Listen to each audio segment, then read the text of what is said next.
For decades, people have been told that salt is the silent enemy hiding on every dinner plate. Doctors, dietitians, and public health campaigns have urged everyone to cut back, warning that too much salt would raise blood pressure, damage the heart, and shorten life. It became one of the most repeated pieces of health advice in modern history. But new research has just turned that message upside down. A landmark study from a major medical center in Chicago has revealed a surprising truth. People with heart failure who followed strict low-salt diets were not healthier. They were actually more likely to die or end up in the hospital than those who ate salt normally. When scientists looked at the broader data, they found that limiting salt could raise the risk of death dramatically among those already struggling with heart conditions. These findings shake the foundation of long-held dietary beliefs. The idea that salt should be avoided at all costs may not only be outdated, it may even be dangerous for certain people. The research challenges the notion that health can be simplified into a rule as blunt as less salt equals better heart. Years of public messaging have framed salt as the ultimate villain of the dinner table. Many people have spent their lives counting sodium on nutrition labels, swapping out table salt for healthier seasonings, or eating food that tastes bland in the name of cardiovascular safety. Yet a growing number of studies are suggesting that this decades-old advice oversimplifies how the human body actually works. An earlier study from the United Kingdom followed thousands of adults for years, including both healthy individuals and those with high blood pressure. The results were unexpected. People who limited salt did not live longer or die less often than those who ate more.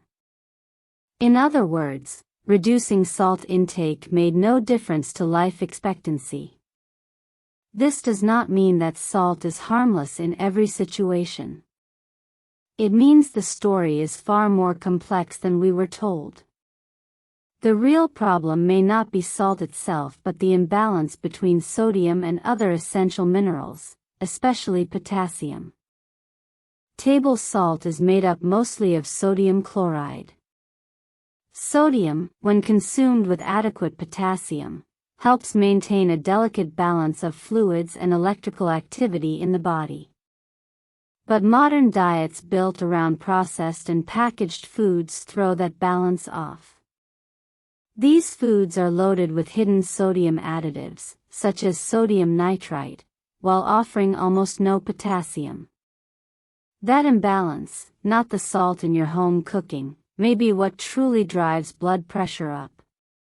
When someone eats too much sodium without enough potassium, fluid retention increases, and the heart works harder to move blood. For a short while, cutting back on salt can lower that pressure, but if the reduction goes too far, it begins to harm other vital functions. Sodium is essential for nerve transmission, muscle contraction, and maintaining hydration. Without enough of it, the body's internal communications start to falter. This is especially true for people on low-carbohydrate or ketogenic diets. When carbohydrate intake drops, insulin levels fall and the kidneys release more water. That water carries away electrolytes, sodium, potassium, magnesium, that the body needs to function. If salt is restricted during this process, the result can be fatigue, dizziness, headaches, and in severe cases, irregular heartbeat.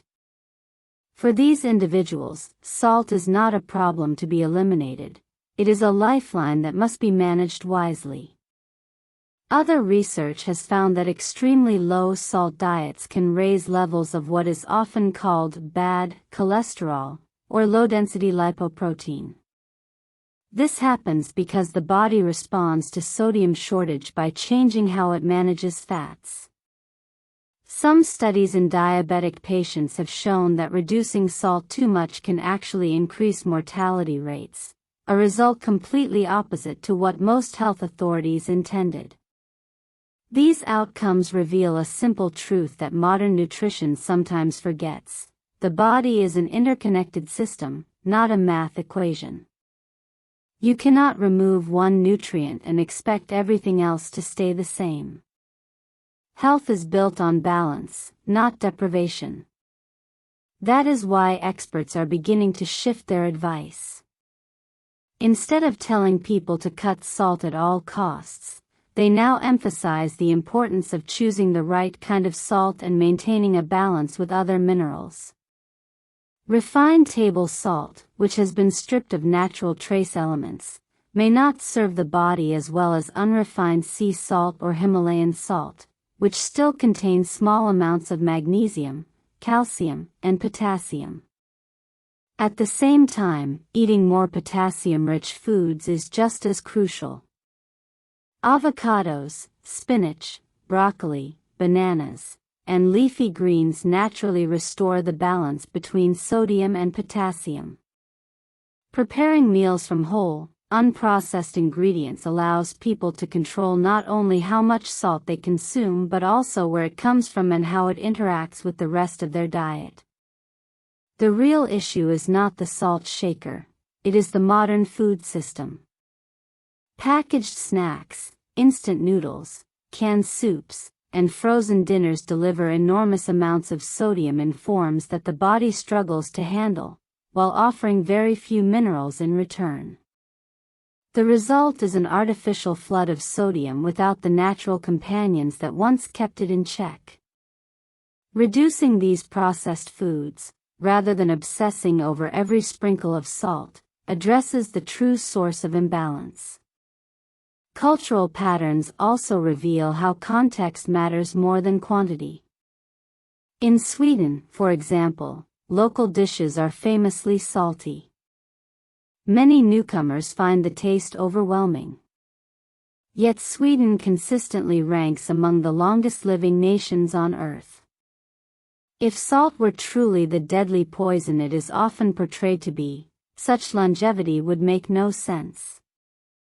The difference lies in diet quality. Swedes eat plenty of whole foods, fish, and fermented dishes that naturally provide the minerals needed to balance their salt intake. This lesson is not limited to Scandinavia. Across the world, communities that rely on traditional, minimally processed foods often consume more salt than modern guidelines suggest, yet they enjoy better heart health and lower obesity rates.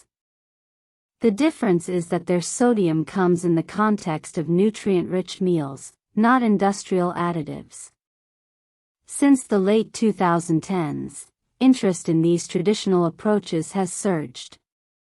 Online communities focused on Nordic-inspired wellness and ancestral nutrition have drawn tens of thousands of followers who share recipes, research, and personal stories about reclaiming balance in modern eating.